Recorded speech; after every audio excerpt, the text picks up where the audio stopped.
गोकुलनन्दन गोविन्द गोविन्द हरि गोविन्द गोकुलनन्दन गोविन्द नित्य निर्मल गोविन्द नीलमेघ श्याम गोविन्द पुराण पुरुष गोविन्द पुण्डरीकाक्ष गोविन्द गोविन्द हरि गोविन्द गोकुलनन्दन गोविन्द गोविन्द हरि गोविन्द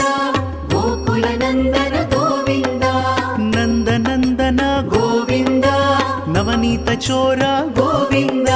पशुपालक श्री गोविन्द पाप विमोचन गोविन्द